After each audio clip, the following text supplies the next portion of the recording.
Suara Huang Fu yang lembut namun mengakar terdengar di antara hadirin. Hari ini, saya tidak ingin menegur Anda. Tetapi saya berharap rekan-rekan saya akan memperlakukan alchemy Dao dengan semangat memotong duri. Berhenti sejenak. Huang Fu melihat ke arah Qin Yichen. Saya pikir alchemy Dao akan kembali kepada Anda dengan cara yang sama. Su Ying buru-buru meninju lagi, dan suaranya seperti langsung ke langit. Saya mengikuti ajaran orang dewasa. Pilmaster saya, pertimbangkan ini. Semua orang bersemangat, dan melihat Huang Fuzen melambaikan tangannya lagi. Su Ying, kamu baru saja mengatakan bahwa ramuan olahan dijual di kaki sekte abadi Yuan Surgawiku, dan kita harus bertanggung jawab. Demikian pula, saya memiliki sekte abadi Yuan Surgawi. Dan saya harus menjamin timbal balik Qin Pilmaster. Huang Fu berkata, setelah Anda membeli pil ini, Anda dapat mencicipinya. Tetapi Qin Pilmaster belum mengumumkan resep obatnya atau tanpa izin. Ini multi-efek dan hanya dapat dibeli di kamar dagang Feile. Mengerti apa? Su Ying dan yang lainnya membenturkan kepala mereka dan mencuri resep obatnya. Tapi alchemy Dao adalah masalah besar. Saya harus mengatakan bahwa Huang Fuzen memang memiliki gaya alchemy Dao yang patut dicontoh. Setelah melarutkan senyawa dan yang diberikan oleh Qin Yichen, dia tidak hanya tidak memiliki ide mental, bahkan muridnya yang menunjukkan lengan merah diperingatkan olehnya. Bahkan bisa dikatakan, dengan pencapaian dan status alchemy Dao, tidak sulit untuk memenangkan pekerjaan orang. Ketika Qin Yichen melihat ini, dia menghela nafas lega dan tersenyum pada Huang Fuyu. Sekarang keluarga Ni mendukungnya, dan yang pertama berbicara secara langsung. Di kota asal surgawi, tidak ada yang berani memikirkan senyawa dan memikirkan hal ini. Qin Yichen mengangkat telapak tangannya dan mengundangnya. Huang Fu senior, kalian sudah lama menunggu. Silakan masuk dengan cepat. Compound dan ada di toko senyawa dan Huang Fu mengangkat alisnya dan tersenyum. Nama ini bagus. Obat Fudandan setara dengan 100 obat. Itu juga merupakan senyawa danya. Setelah bertepuk tangan, di bawah pengenalan Qin Yichen, Huang Fuyu masuk ke toko. Dan Su Ying dan yang lainnya segera mengikuti setelah saling memandang. Sementara Wang Yue sedikit ragu-ragu di luar. Dia melihat Ni Yuntian sambil tersenyum. Tuan Wang, tolong. Kemudian Wang Yue masuk. Dan tentu saja hal ini juga dikatakan kepada tetua lainnya. Tepat setelah kakek Li Feng berdiri di luar toko sebentar dan ragu-ragu. Dia ingin masuk, tetapi tidak bisa menarik wajahnya ke bawah. Tapi Li Feng pada akhirnya adalah rubah tua, begitu banyak orang melihatnya. Daripada malu di sini, lebih baik masuk dengan tenang. Namun, Li Feng tidak mengira dia baru saja melangkah, dan melihat Ni Heng berjalan dengan senyum di wajahnya. Li Junior Brother, mengapa kamu ada di sini hari ini? Saya, Li Feng diam-diam menggertakkan giginya. Bagaimana saya bisa memberitahu Anda bahwa saya di sini untuk menyentuh tanah? Namun, di mata semua orang, Li Feng harus mengubah lidahnya. Saya secara alami datang untuk mendukung. Mengapa, kakak senior Ni tidak diterima? Atau apakah kamar dagang Feile ini tidak diizinkan untuk menginjakan kaki oleh orang tua? Kata-kata mengeluarkan dua kata dari mulut Li Feng tidak bisa tidak terasa seperti memberi makan seteguk lalat. Ni Heng mendengar ini bahkan lebih tersenyum. Dia sedang menunggu kalimat ini. Sungguh ketika kita tidak tahu siapa di balik rumor itu. Senang berada di sini. Tapi Li Brother Junior Brother juga harus mematuhi aturan kamar dagang Feile. Li Feng dengan dingin mendengus, dan baru kemudian masuk. Dan setelah sekelompok sekte abadi masuk, kerumunan yang telah membocorkan seluruh jalan tidak berani bertindak. Lagi pula, ada kesenjangan status, dan tidak ada yang akan berpaling. Namun, ketika semua orang berhenti, mereka penuh kecemasan.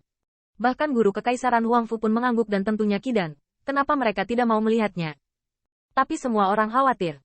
Dengan sumber daya keuangan dan identitas kelompok senior sekte abadi yang baru saja masuk, bukankah mereka akan memesan kamar? Intinya adalah meskipun itu pemesanan pribadi, mereka tidak berani berpendapat. Bahkan Qin Yichen sulit untuk mengatakannya. Bagaimanapun juga ini adalah wajah banyak penatua. Semua orang mengira itu, wajah mereka jelek. Jika Qidan bahkan tidak bisa melihatnya, itu akan menjadi penyesalan besar dalam hidup. Akhirnya, diaken dari seseorang sekte abadi tidak dapat menahannya. Berani bertanya kepada penatua Ni, apakah ini Qidan? Benarkah? Bahkan murid sekte abadi dengan malu-malu berkata, bisakah kita membelinya dengan sumber keuangan kita? Orang-orang dengan sekte abadi Yuan Surgawi datang lebih dulu, dan semua orang mengungkapkan hati mereka. Elder Ni, bahkan jika kita bisa membeli senyawa dan, ya, menghadapi situasi ini, Ni Yuntian berdiri dan menjelaskan, semuanya, yakinlah, Ni ini mengucapkan kata-kata atas nama saudara Qin, dan dibuka hari ini. Masing-masing terbatas pada satu, setiap orang memiliki bagian. Sejujurnya, 4 kata terakhir. Ketika Ni Yuntian melihat kerumunan besar yang memadati toko lain di rumahnya, itu masih agak bersalah. Tetapi berita bahwa setiap orang dibatasi untuk membeli satu potong sangat mengejutkan. Benar-benar. Apakah kita mendapat bagian? Kakak Ni, berani bertanya. Apakah itu berlaku untuk Diakon dan Tuan Penatua? Murid itu sambil berbicara. Saya melihat ke toko dan Diakon dengan ketakutan. Semua orang juga penasaran. Menurut pendapat mereka dijual kepada siapapun, dan wajah mereka secara alami tidak sebaik sekte abadi Yuan Surgawi. Namun, Ni Yuntian hanya menertawakan ini. Tunggu dan lihat. Tidak apa-apa. Area toko terbatas. Jadi hanya 100 pelanggan yang bisa masuk sekaligus. Begitu kata ini keluar, kerumunan langsung gelisah, dan hampir perlu untuk mengatur ambang batas. Setelah Niheng terbatuk 2 kali, orang-orang berbaris dengan tertib. Namun, pemandangan yang membuat kerumunan Immortal Monarchs terlihat seperti bibi yang terburu-buru membeli barang diskon adalah pertama kalinya saya melihatnya di Heavenly Origin City. Saat itu, ada seseorang murid gerbang dalam datang dan berkata, "Kakak Ni, bisakah kita membelinya?" Ini adalah masalah yang paling diperhatikan banyak orang. Meskipun semua orang terbatas, meskipun terlihat seperti ini, sepertinya Deacon Immortal Sect harus patuh. Tetapi jika itu sebanding dengan harga setinggi langit, apa gunanya mereka tidak mampu membelinya? Namun, semua orang tidak mengeluh, dan bahkan setelah rangkaian acara ini, kebanyakan orang secara tidak sadar meningkatkan nilai senyawa dan Ni Yuntian menjawab sambil tersenyum, "Selama kamu tidak terlalu malu, Ni ini dapat menjamin bahwa kamu pasti dapat membeli apa yang cocok untukmu." Ketika kata-kata itu keluar, semua orang terkejut. Bahkan tidak lebih mengejutkan dari Su Ying dan yang lainnya. Pada analisis terakhir, banyak orang yang mengkhawatirkan harga ramuan ini dan apakah mereka mampu membelinya. Apa yang membuat mereka tidak menyangka bahwa pada hari pembukaan kamar dagang Veila, tidak hanya aturan untuk pembelian terbatas.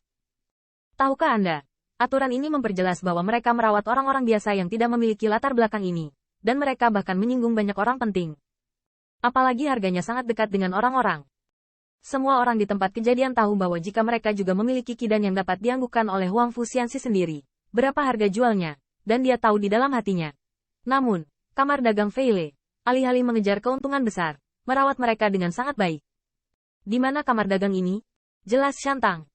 Untuk sementara, kesan semua orang tentang Qin Yichen berubah dari alchemy Dao sebelumnya yang licik dan menghina menjadi alchemy Dao Heaven's Chosen plus pedagang hati nurani yang luar biasa, rendah hati dan sopan.